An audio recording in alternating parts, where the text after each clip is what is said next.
લોકશાહીની સુરત જોવી હોય તો સુરતનો ઘટનાક્રમ જોવો પડે।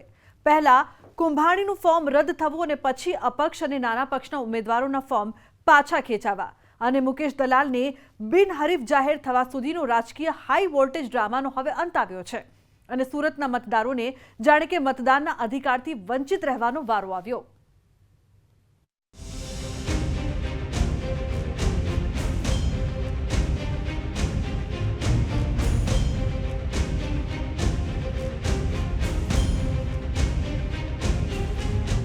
चुटनी हजू चालू है, चुटनी हजू बाकी है, जंग अभी जारी है। ज्यां सुधी एक छेल्लो पण सैनिक बाकी रहे ત્યાં સુધી યુદ્ધ ચાલુ રહેશે અને આપણે ભારતીય જનતા પાર્ટીના કાર્યકર્તાઓ જે રીતે ચૂંટણી લડવા ટેવાયેલા છે તે જ રીતે આપણે ચૂંટણી લડવાની છે। એમાં કાંઈ કચાશ નહીં રહી, કાંઈ અતિ વિશ્વાસ નહીં રહી। દુશ્મન નાનો હોય કે દુશ્મન મોટો હોય, દુશ્મન એ દુશ્મન છે, એને આપણે કચડી નાખવાનો છે। હજુ તો 2 દિવસ પહેલા જ મુકેશ દલાલે ઓલપાડમાં આયોજિત એક સભામાં ધારદાર ભાષણ આપ્યું હતું। ચૂંટણી લડવાની અને જીતવાની વાત કરી હતી, પણ જે રીતે ભારતીય જનતા પાર્ટી ચૂંટણી જીતવા માટે ટેવાયેલી છે તે રીતે। પણ આજે તો તેઓ વગર ચૂંટણીએ જીતી ગયા અને જીતનો જશ્ન મનાવી રહ્યા છે। સુરતના ભાજપના લોકસભાના ઉમેદવાર એવા મુકેશ દલાલ CR પાટીલના આશીર્વાદ મેળવી રહ્યા છે, પણ આ ત્યારે શક્ય બન્યું જ્યારે પ્યારેલાલનો પત્તો લાગ્યો અને તેમણે ઉમેદવારી પાછી ખેંચી।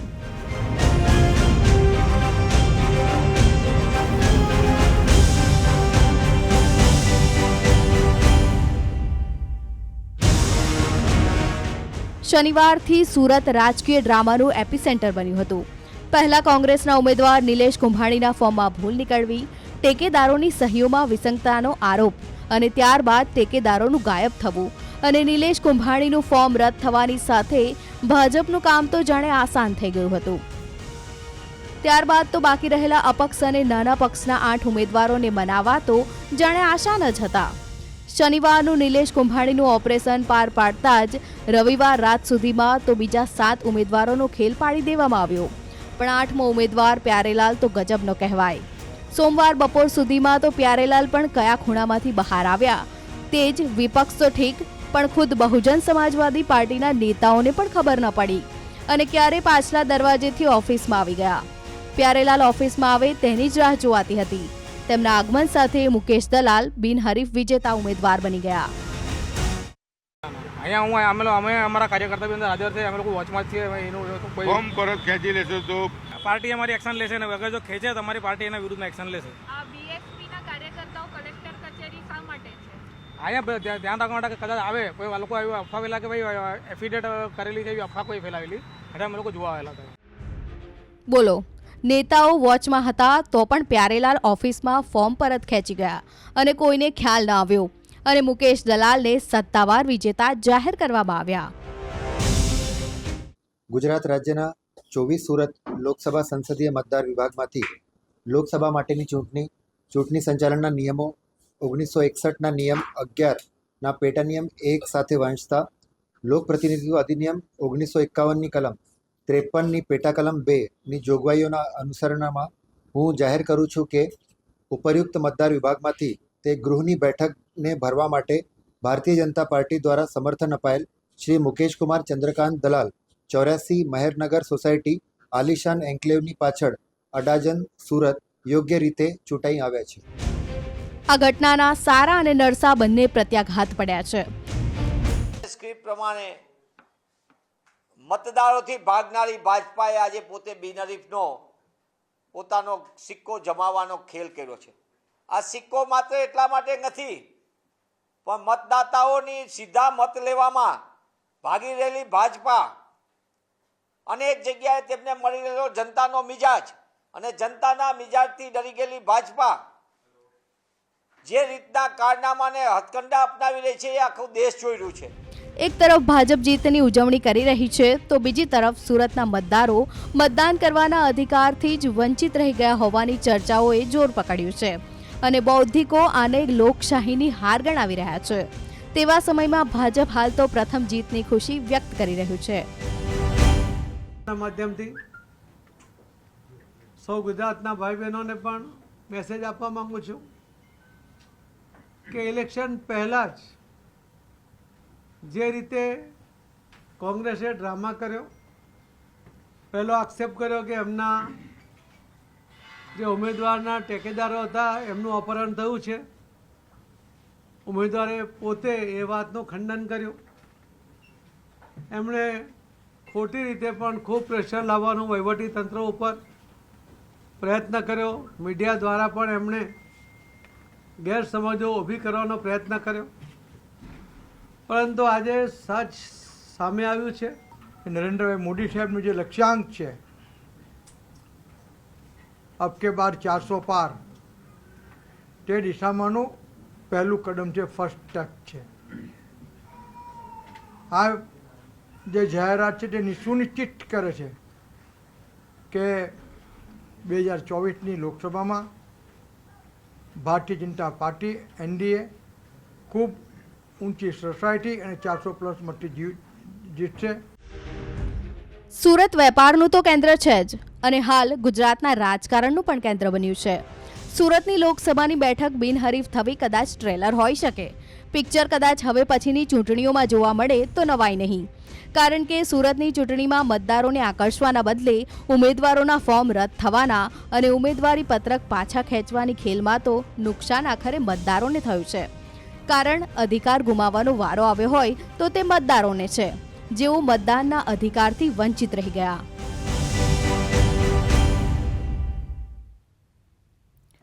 મુદ્દો વાયરલ છે માં આજે આપણે વાત કરીશું રાજકારણના લેખાજોખાની અને શરૂઆત કરીએ પરેશ ધાનાણીની પદયાત્રાથી. બબ્બે મુખ્યમંત્રી આપનાર રાજકોટને શું ખરેખર કોઈની નજર લાગી છે? પરેશભાઈએ કેમ હાથમાં લીંબુ પકડી નજર ઉતારવાની કરી વાત?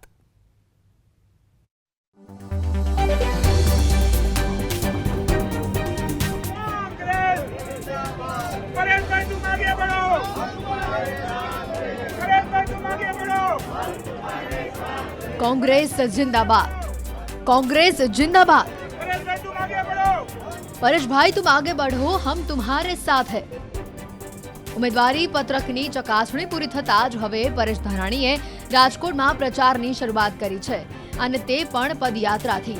પ્રચાર દરમિયાન નાના નાના વેપારીઓની દુકાનો પર ગયા, દુકાનદારોને મળ્યા, શાકભાજી માર્કેટમાં નાના વેપારીઓને પણ મળ્યા, પણ લીંબુના વેપારી પાસે ગયા ત્યાં તો પરેશભાઈએ નજર ઉતારવાની વાત કરી દીધી. સામાન્ય રીતે લીંબુનો વપરાશ દરેક ઘરમાં થાય છે. આરોગ્ય માટે ગુણકારી લીંબુના ભાવ ભલે પેટ્રોલ કરતા મોંઘા થઈ ગયા હોય, પણ ગૃહિણીઓ તે ખરીદવાનું ચૂકતી નથી. પણ અહીં તો પરેશભાઈના હાથમાં લીંબુ હતું અને તેમણે નજર ઉતારવાની વાત કરી દીધી. પણ નજર કોની ઉતારવાની તે સાંભળો. સ્વાભિમાની રાજકોટ, સ્વબળે વિશ્વની અંદર પથરાયેલું રાજકોટ, એ રાજકોટને કોઈની નજર ન લાગી જાય એટલે રાજકોટના આંગણીએ લીંબુથી તોરણ બાંધવા આવ્યો છું. રાજકોટ એના સ્વબળે ઊભું થયું છે, સ્વબળે દોડતું થયું છે. સૌરાષ્ટ્રનું પાટનગર, રંગીલું રાજકોટ એને દેશ અને પ્રદેશમાં પોતાની ઓળખ બનાવી છે. ત્યારે આ રાજકોટની ઓળખને ભૂસવાનો કોઈ પ્રયાસ કરે તો રાજકોટના લોકો સાખી નહીં લે એવો મને સંપૂર્ણ વિશ્વાસ છે. પરેશ ધાનાણી રાજકોટ આવ્યા છે ત્યારથી ક્ષત્રાણીઓ તેમની સાથે નજર પડી રહી છે. મહિલાઓ તેમના ઓવરાણા પણ લઈ રહી છે અને તેવા સમયમાં પરેશ ધાનાણી વિપક્ષ પર આકરા પ્રહાર કરવાનું પણ ચૂક્યા ન હતા. આ દેશની સંસ્કૃતિએ હંમેશા શક્તિની પૂજા કરી છે અને એ સૌરાષ્ટ્રની ભૂમિના પાટનગર ઊભો છું, જ્યાં એ જનની જણતો જણજે કા સંત કા સૂર ને કા દાતાર, નહીતર રેજે વાંજણી તારું મત ગુમાવીશ નૂર. આજ એ મારા સૌરાષ્ટ્રની રાજકોટની ઓળખ, એને એમાં ક્યાંય ને ક્યાંય ઉણપ આવે એવી સ્થિતિ ઇરાદાપૂર્વક ઊભી કરવામાં આવી રહી છે. ઇતિહાસ એનો સાક્ષી છે કે જ્યારે શક્તિઓનું અપમાન થાય, દીકરીઓના દામનને દાગ લગાડવાનો પ્રયાસ થાય, ત્યારે શક્તિએ રણચંડીનું સ્વરૂપ લઈ અસુરોનો નાશ કર્યો છે. અને આજ એ જ મારી શક્તિઓ હૃદયની ઉર્મિથી એક દીકરાને આશીર્વાદ આપી રાજકોટની ઓળખ જે છે એ પુનઃ સ્થાપિત થાય. રાજકોટ એ દેશ, પ્રદેશ અને વિશ્વમાં એની કીર્તિ વધે, એનો વ્યાપ વધે, એના વેપાર ધંધા, આશા અને અપેક્ષાઓ પરિપૂર્ણ થાય એ માટે મને આશીર્વાદ આપે. આ પદયાત્રામાં પરેશ ધાનાણી સુરતની ઘટના પર પણ બોલવાનું ચૂક્યા નહીં. કોંગ્રેસના ઉમેદવાર નિલેશ કુંભાણીના ફોર્મ રદ થવાની ઘટનામાં જનતા જડબાતોડ જવાબ આપશે તેમ કહીને ભાજપ પર પ્રહાર પણ કરી દીધા. સુરતની ઘટના એ પહેલી પણ નથી અને છેલ્લી પણ નથી. હું હંમેશા કહું છું કે સત્તામાં બેઠેલા લોકો આજ ભાન ભૂલ્યા છે. સત્તા અને અહંકારની એડીએ લોકોના સ્વાભિમાનને કચડવાનો પ્રયાસ થઈ રહ્યો છે. ક્યાંક ભ્રષ્ટાચારની રીત રસમોથી કમાયેલા કાળા ધનના કોથળે વિપક્ષમાં રહી અને જનતાનો અવાજ ઉઠાવનારા લોકોને ડરાવી, ધમકાવી, લલચાવી, ફોસલાવી અને તોડવાનો પ્રયાસ કરે છે. એ વિપક્ષને નથી તોડી રહ્યા, જનના સ્વાભિમાનને ઠેસ પહોંચાડવાનો પ્રયાસ કરી રહ્યા છે. એની ગુજરાતના લોકો આવતા દિવસોમાં જડબાતોડ જવાબ આપશે. ચૂંટણીનો પ્રચાર હવે ધીરે ધીરે અંતિમ તબક્કા તરફ આગળ વધી રહ્યો છે. ભાજપ અને કોંગ્રેસના આરોપ પ્રત્યારોપ પણ તેજ થઈ ગયા છે. આવી સ્થિતિમાં ચૂંટણીનો દિવસ પણ મહત્વનો સાબિત થશે. મતદાનના દિવસ માટે વધુને વધુ મતદાન થાય તે માટે બંને પક્ષ પ્રયાસમાં લાગી ગયા છે. પણ વધુને વધુ મત કયા પક્ષમાં પડશે તે પરિણામના દિવસે જ ખબર પડશે. હાર્દિક જોશી, ન્યૂઝ 18 ગુજરાતી, રાજકોટ. બોલો, વાઘોડિયા વિધાનસભાની ચૂંટણી લડવાની જાહેરાત કરનાર વાઘોડિયાના વાઘ આખરે પાણીમાં બેસી ગયા. વિકાસના કામો તો થતા રહેશે તેમ કહીને ઉમેદવારી પત્ર પાછું ખેંચનાર મધુભાઈ હવે કોંગ્રેસને સમર્થન કરશે.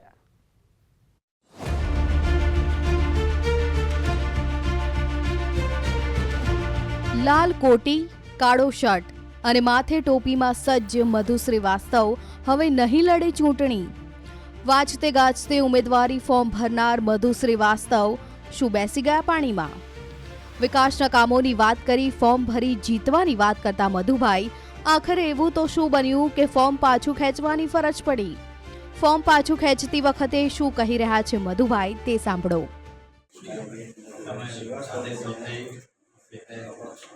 હું આજે ખુશીથી અને ક્ષત્રિય સમાજને ના કારણે મારે ક્ષત્રિય સમાજના કોંગ્રેસના ઠેકેદારને ટેકો આપ્યો. કોંગ્રેસના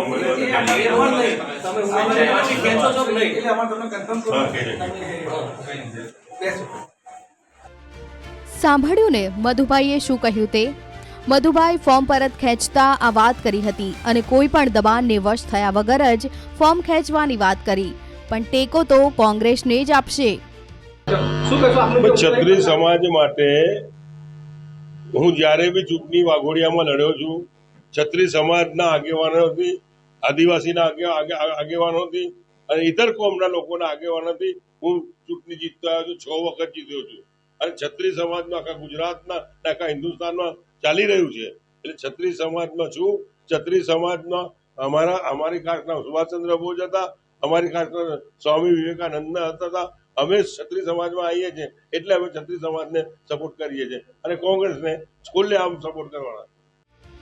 આમ તો મધુભાઈએ તેમના બાકી રહેલા વિકાસના કામોને લઈને ચૂંટણીના મેદાનમાં ઝંપલાવ્યું હતું. પણ જ્યારે વિકાસના કામોની વાત વિશે તેમને પૂછવામાં આવ્યું તો તેમણે શું જવાબ આપ્યો તે પણ સાંભળો. વિકાસના કામો તો થવાના છે, એને કોઈ રોકવાનું નથી.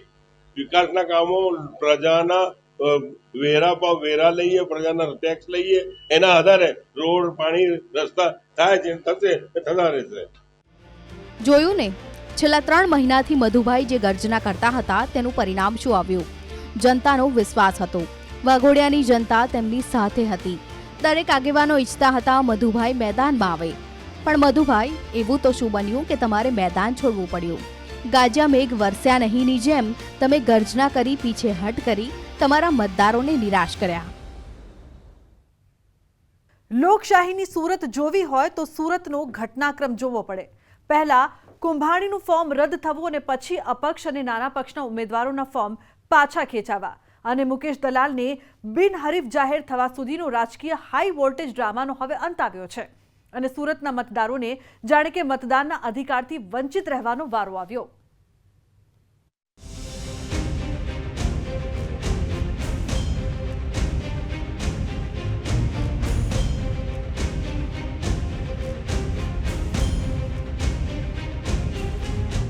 चुटनी हजू चालू है, चुटनी हजू बाकी है, जंग अभी जारी है. જ્યાં સુધી એક છેલ્લો પણ સૈનિક બાકી રહે ત્યાં સુધી યુદ્ધ ચાલુ રહેશે અને આપણે ભારતીય જનતા પાર્ટીના કાર્યકર્તાઓ જે રીતે ચૂંટણી લડવા ટેવાયેલા છે તે જ રીતે આપણે ચૂંટણી લડવાની છે. એમાં કાંઈ કચાશ નહીં રહી, કાંઈ અતિવિશ્વાસ નહીં રહી. દુશ્મન નાનો હોય કે દુશ્મન મોટો હોય, દુશ્મન એ દુશ્મન છે, એને આપણે કચડી નાખવાનો છે. હજુ તો 2 દિવસ પહેલા જ મુકેશ દલાલે ઓલપાડમાં આયોજિત એક સભામાં ધારદાર ભાષણ આપ્યું હતું. ચૂંટણી લડવાની અને જીતવાની વાત કરી હતી, પણ જે રીતે ભારતીય જનતા પાર્ટી ચૂંટણી જીતવા માટે ટેવાયેલી છે તે રીતે. પણ આજે તો તેઓ વગર ચૂંટણીએ જીતી ગયા અને જીતનો જશ્ન મનાવી રહ્યા છે. સુરતના ભાજપના લોકસભાના ઉમેદવાર એવા મુકેશ દલાલ CR પાટીલના આશીર્વાદ મેળવી રહ્યા છે. પણ આ ત્યારે શક્ય બન્યું જ્યારે પ્યારેલાલનો પત્તો લાગ્યો અને તેમણે ઉમેદવારી પાછી ખેંચી.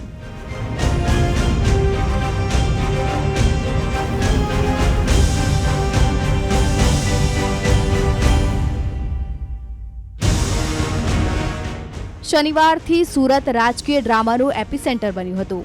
પહેલા કોંગ્રેસના ઉમેદવાર નિલેશ કુંભાણીના ફોર્મમાં ભૂલ નીકળવી, ટેકેદારોની સહીઓમાં વિસંગતતાનો આરોપ અને ત્યારબાદ ટેકેદારોનું ગાયબ થવું અને નિલેશ કુંભાણીનું ફોર્મ રદ થવાની સાથે ભાજપનું કામ તો જાણે આસાન થઈ ગયું હતું. ત્યારબાદ તો બાકી રહેલા અપક્ષ અને નાના પક્ષના 8 ઉમેદવારોને મનાવવા તો જાણે આસાન જ હતા. શનિવારનું નિલેશ કુંભાણીનું ઓપરેશન પાર પાડતા જ રવિવાર રાત સુધીમાં તો બીજા 7 ઉમેદવારોનો ખેલ પાડી દેવામાં આવ્યો. પણ 8મો ઉમેદવાર પ્યારેલાલ તો ગજબનો કહેવાય. સોમવાર બપોર સુધીમાં તો પ્યારેલાલ પણ કયા ખૂણામાંથી બહાર આવ્યા તે જ વિપક્ષ તો ઠીક, પણ ખુદ બહુજન સમાજવાદી પાર્ટીના નેતાઓને પણ ખબર ન પડી અને ક્યારે પાછલા દરવાજેથી ઓફિસમાં આવી ગયા. પ્યારેલાલ ઓફિસમાં આવે તેની જ રાહ જોવાતી હતી. તેમના આગમન સાથે મુકેશ દલાલ બિનહરીફ વિજેતા ઉમેદવાર બની ગયા. અહીંયા અમે અમારા કાર્યકર્તા બી અંદર હાજર છે. અમે લોકો વોચમાં જ છીએ. એનું કોઈ ફોર્મ પરત ખેંચી લેશો તો પાર્ટી અમારી એક્શન લેશે ને અગર જો ખેંચે તો અમારી પાર્ટી એના વિરુદ્ધમાં એક્શન લેશે. આ બીએસપીના કાર્યકર્તાઓ કલેક્ટર કચેરી શા માટે છે? અહીંયા ધ્યાન રાખવા માટે કદાચ આવે કોઈ લોકો એવી અફવા ફેલા કે ભાઈ એફિડેટ કરેલી છે એવી અફવા કોઈ ફેલાવેલી એટલે અમે લોકો જોવા આવેલા હતા. બોલો, નેતાઓ વોચમાં હતા તો પણ પ્યારેલાલ ઓફિસમાં ફોર્મ પરત ખેંચી ગયા અને કોઈને ખ્યાલ ન આવ્યો અને મુકેશ દલાલને સત્તાવાર વિજેતા જાહેર કરવામાં આવ્યા. ગુજરાત રાજ્યના 24 સુરત લોકસભા સંસદીય મતદાર વિભાગમાંથી લોકસભા માટેની ચૂંટણી સંચાલનના નિયમો 1961ના નિયમ 11ના પેટા નિયમ 1 સાથે વાંચતા લોકપ્રતિનિધિત્વ અધિનિયમ 1951ની કલમ 53ની પેટા કલમ 2ની જોગવાઈઓના અનુસરણમાં હું જાહેર કરું છું કે ઉપરયુક્ત મતદાર વિભાગમાંથી તે ગૃહની બેઠકને ભરવા માટે ભારતીય જનતા પાર્ટી દ્વારા સમર્થન અપાયેલ શ્રી મુકેશકુમાર ચંદ્રકાંત દલાલ 84 મહેરનગર સોસાયટી આલિશાન એન્કલેવની પાછળ અડાજન સુરત યોગ્ય રીતે ચૂંટાઈ આવ્યા છે. આ ઘટનાના સારા અને નરસા બંને પ્રત્યાઘાત પડ્યા છે. સ્ક્રિપ્ટ પ્રમાણે મતદારોથી ભાગનારી ભાજપાએ આજે પોતે બિનહરીફનો પોતાનો સિક્કો જમાવવાનો ખેલ કર્યો છે. આ સિક્કો માત્ર એટલા માટે નથી પણ મતદાતાઓની સીધા મત લેવામાં ભાગી રહેલી ભાજપા અનેક જગ્યાએ તેમને મળી રહેલો જનતાનો મિજાજ અને જનતાના મિજાજથી ડરી ગયેલી ભાજપા જે રીતના કારનામાને હથકંડા અપનાવી રહી છે એ આખું દેશ જોઈ રહ્યું છે. એક તરફ ભાજપ જીતની ઉજવણી કરી રહી છે તો બીજી તરફ સુરતના મતદારો મતદાન કરવાના અધિકારથી જ વંચિત રહી ગયા હોવાની ચર્ચાઓએ જોર પકડ્યું છે અને બૌદ્ધિકો આને લોકશાહીની હાર ગણાવી રહ્યા છે. તેવા સમયમાં ભાજપ હાલ તો પ્રથમ જીતની ખુશી વ્યક્ત કરી રહ્યું છે. માધ્યમથી સૌ ગુજરાતના ભાઈ બહેનોને પણ મેસેજ આપવા માંગુ છું કે ઇલેક્શન પહેલાં જ જે રીતે કોંગ્રેસે ડ્રામા કર્યો, પહેલો આક્ષેપ કર્યો કે એમના જે ઉમેદવારના ટેકેદારો હતા એમનું અપહરણ થયું છે, ઉમેદવારે પોતે એ વાતનું ખંડન કર્યું. એમણે ખોટી રીતે પણ ખૂબ પ્રેશર લાવવાનું વહીવટી તંત્ર ઉપર પ્રયત્ન કર્યો. મીડિયા દ્વારા પણ એમણે ગેરસમજો ઊભી કરવાનો પ્રયત્ન કર્યો. પરંતુ આજે સચ સામે આવ્યું છે કે નરેન્દ્રભાઈ મોદી સાહેબનું જે લક્ષ્યાંક છે અબ કે બાર 400 પાર, તે દિશામાંનું પહેલું કદમ છે, ફર્સ્ટ સ્ટેપ છે.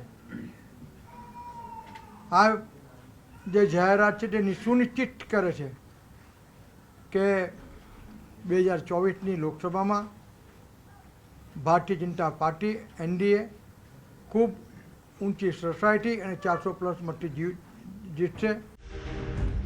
સુરત વેપારનું તો કેન્દ્ર છે જ અને હાલ ગુજરાતના રાજકારણનું પણ કેન્દ્ર બન્યું છે. સુરતની લોકસભાની બેઠક બિનહરીફ થવી કદાચ ટ્રેલર હોઈ શકે. પિક્ચર કદાચ હવે પછીની ચૂંટણીઓમાં જોવા મળે તો નવાઈ નહીં, કારણ કે સુરતની ચૂંટણીમાં મતદારોને આકર્ષવાના બદલે ઉમેદવારોના ફોર્મ રદ થવાના અને ઉમેદવારી પત્રક પાછા ખેંચવાની ખેલમાં તો નુકસાન આખરે મતદારોને થયું છે. કારણ અધિકાર ગુમાવવાનો વારો આવ્યો હોય તો તે મતદારોને છે, જેઓ મતદાનના અધિકારથી વંચિત રહી ગયા.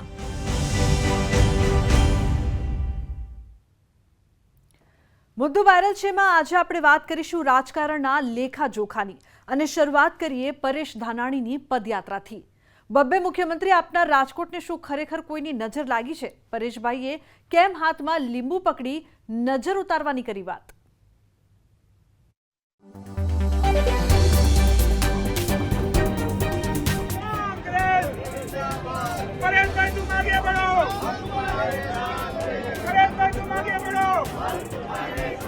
कांग्रेस जिंदाबाद, कांग्रेस जिंदाबाद. परेश भाई तुम आगे बढ़ो, हम तुम्हारे साथ है. ઉમેદવારી પત્રકની ચકાસણી પૂરી થતા જ હવે પરેશ ધાનાણીએ રાજકોટમાં પ્રચારની શરૂઆત કરી છે અને તે પણ પદયાત્રાથી. પ્રચાર દરમિયાન નાના નાના વેપારીઓની દુકાનો પર ગયા, દુકાનદારોને મળ્યા. શાકભાજી માર્કેટમાં નાના વેપારીઓને પણ મળ્યા, પણ લીંબુના વેપારી પાસે ગયા ત્યાં તો પરેશભાઈએ નજર ઉતારવાની વાત કરી દીધી. સામાન્ય રીતે લીંબુનો વપરાશ દરેક ઘરમાં થાય છે. આરોગ્ય માટે ગુણકારી લીંબુના ભાવ ભલે પેટ્રોલ કરતા મોંઘા થઈ ગયા હોય, પણ ગૃહિણીઓ તે ખરીદવાનું ચૂકતી નથી. પણ અહીં તો પરેશભાઈના હાથમાં લીંબુ હતું અને તેમણે નજર ઉતારવાની વાત કરી દીધી. પણ નજર કોની ઉતારવાની તે સાંભળો. સ્વાભિમાની રાજકોટ, સ્વબળે વિશ્વની અંદર પથરાયેલું રાજકોટ, એ રાજકોટને કોઈની નજર ન લાગી જાય એટલે રાજકોટના આંગણીએ લીંબુથી તોરણ બાંધવા આવ્યો છું. રાજકોટ એના સ્વબળે ઊભું થયું છે, સ્વબળે દોડતું થયું છે. સૌરાષ્ટ્રનું પાટનગર, રંગીલું રાજકોટ એને દેશ અને પ્રદેશમાં પોતાની ઓળખ બનાવી છે. ત્યારે આ રાજકોટની ઓળખને ભૂસવાનો કોઈ પ્રયાસ કરે તો રાજકોટના લોકો સાખી નહીં લે એવો મને સંપૂર્ણ વિશ્વાસ છે. પરેશ ધાનાણી રાજકોટ આવ્યા છે ત્યારથી ક્ષત્રાણીઓ તેમની સાથે નજર પડી રહી છે. મહિલાઓ તેમના ઓવરાણા પણ લઈ રહી છે અને તેવા સમયમાં પરેશ ધાનાણી વિપક્ષ પર આકરા પ્રહાર કરવાનું પણ ચૂક્યા ન હતા. આ દેશની સંસ્કૃતિએ હંમેશા શક્તિની પૂજા કરી છે અને એ સૌરાષ્ટ્રની ભૂમિના પાટનગર ઊભો છું, જ્યાં એ જનની જણતો જણજે કા સંત કા સૂર ને કા દાતાર, નહીતર રેજે વાંજણી તારું મત ગુમાવીશ નૂર. આજ એ મારા સૌરાષ્ટ્રની રાજકોટની ઓળખ, એને એમાં ક્યાંય ને ક્યાંય ઉણપ આવે એવી સ્થિતિ ઇરાદાપૂર્વક ઊભી કરવામાં આવી રહી છે. ઇતિહાસ એનો સાક્ષી છે કે જ્યારે શક્તિઓનું અપમાન થાય, દીકરીઓના દામનને દાગ લગાડવાનો પ્રયાસ થાય, ત્યારે શક્તિએ રણચંડીનું સ્વરૂપ લઈ અસુરોનો નાશ કર્યો છે. અને આજ એ જ મારી શક્તિઓ હૃદયની ઉર્મિથી એક દીકરાને આશીર્વાદ આપી રાજકોટની ઓળખ જે છે એ પુનઃ સ્થાપિત થાય. રાજકોટ એ દેશ, પ્રદેશ અને વિશ્વમાં એની કીર્તિ વધે, એનો વ્યાપ વધે, એના વેપાર ધંધા, આશા અને અપેક્ષાઓ પરિપૂર્ણ થાય એ માટે મને આશીર્વાદ આપે. આ પદયાત્રામાં પરેશ ધાનાણી સુરતની ઘટના પર પણ બોલવાનું ચૂક્યા નહીં. કોંગ્રેસ ઉમેદવાર નિલેશ કુંભાણીના ફોર્મ રદ થવાની ઘટનામાં જનતા જડબાતોડ જવાબ આપશે તેમ કહીને ભાજપ પર પ્રહાર પણ કરી દીધા. સુરતની ઘટના એ પહેલી પણ નથી અને છેલ્લી પણ નથી. હું હંમેશા કહું છું કે સત્તામાં બેઠેલા લોકો આજ ભાન ભૂલ્યા છે. સત્તા અને અહંકારની એડીએ લોકોના સ્વાભિમાનને કચડવાનો પ્રયાસ થઈ રહ્યો છે. ક્યાંક ભ્રષ્ટાચારની રીત રસમોથી કમાયેલા કાળા ધનના કોથળે વિપક્ષમાં રહી અને જનતાનો અવાજ ઉઠાવનારા લોકોને ડરાવી, ધમકાવી, લલચાવી, ફોસલાવી અને તોડવાનો પ્રયાસ કરે છે. એ વિપક્ષને નથી તોડી રહ્યા, જનના સ્વાભિમાનને ઠેસ પહોંચાડવાનો પ્રયાસ કરી રહ્યા છે. એની ગુજરાતના લોકો આવતા દિવસોમાં જડબાતોડ જવાબ આપશે. ચૂંટણીનો પ્રચાર હવે ધીરે ધીરે અંતિમ તબક્કા તરફ આગળ વધી રહ્યો છે. ભાજપ અને કોંગ્રેસના આરોપ પ્રત્યારોપ પણ તેજ થઈ ગયા છે. આવી સ્થિતિમાં ચૂંટણીનો દિવસ પણ મહત્વનો સાબિત થશે. મતદાનના દિવસ માટે વધુને વધુ મતદાન થાય તે માટે બંને પક્ષ પ્રયાસમાં લાગી ગયા છે. પણ વધુને વધુ મત કયા પક્ષમાં પડશે તે પરિણામના દિવસે જ ખબર પડશે. હાર્દિક જોશી, ન્યૂઝ 18 ગુજરાતી, રાજકોટ. બોલો, વાઘોડિયા વિધાનસભાની ચૂંટણી લડવાની જાહેરાત કરનાર વાઘોડિયાના વાઘ આખરે પાણીમાં બેસી ગયા. વિકાસના કામો તો થતા રહેશે તેમ કહીને ઉમેદવારી પત્ર પાછું ખેંચનાર મધુભાઈ હવે કોંગ્રેસને સમર્થન કરશે.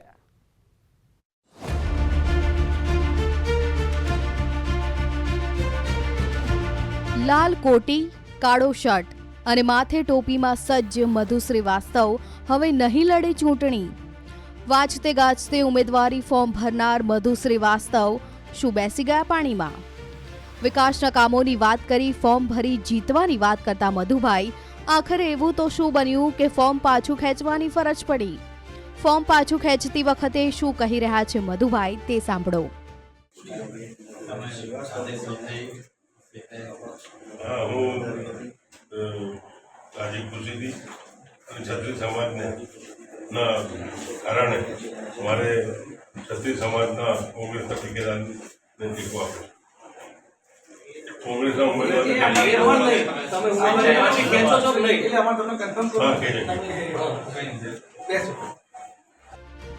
સાંભળ્યું ને મધુભાઈએ શું કહ્યું તે? મધુભાઈ ફોર્મ પરત ખેંચતા આ વાત કરી હતી અને કોઈ પણ દબાણને વશ થયા વગર જ ફોર્મ ખેંચવાની વાત કરી. પણ ટેકો તો કોંગ્રેસને જ આપશે.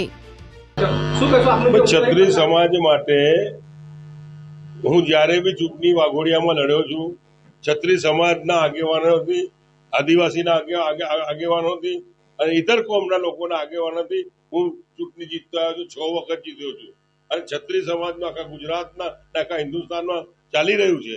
એટલે ક્ષત્રિય સમાજમાં છું. ક્ષત્રિય સમાજમાં અમારી કાસ્ટના સુભાષચંદ્ર બોઝ હતા, અમારી કાસ્ટના સ્વામી વિવેકાનંદ હતા. અમે ક્ષત્રિય સમાજમાં આવીએ છીએ એટલે અમે ક્ષત્રિય સમાજને સપોર્ટ કરીએ છીએ અને કોંગ્રેસને ખુલ્લે આમ સપોર્ટ કરવાના. આમ તો મધુભાઈએ તેમના બાકી રહેલા વિકાસના કામોને લઈને ચૂંટણીના મેદાનમાં ઝંપલાવ્યું હતું. પણ જ્યારે વિકાસના કામોની વાત વિશે તેમને પૂછવામાં આવ્યું તો તેમણે શું જવાબ આપ્યો તે પણ સાંભળો. વિકાસના કામો તો થવાના છે, એને કોઈ રોકવાનું નથી. વિકાસના કામો પ્રજાના વેરા લઈએ, પ્રજાના ટેક્સ લઈએ, એના આધારે રોડ, પાણી, રસ્તા થાય છે, થશે, થતા રહેશે. જોયું ને, છેલ્લા 3 મહિનાથી મધુભાઈ જે ગર્જના કરતા હતા તેનું પરિણામ શું આવ્યું? જનતાનો વિશ્વાસ હતો. વાઘોડિયાની જનતા તેમની સાથે હતી. દરેક આગેવાનો ઈચ્છતા હતા મધુભાઈ મેદાનમાં આવે. પણ મધુભાઈ, એવું તો શું બન્યું કે તમારે મેદાન છોડવું પડ્યું? ગાજ્યા મેઘ વરસ્યા નહીંની જેમ તમે ગર્જના કરી પીછે હટ કરી તમારા મતદારોને નિરાશ કર્યા.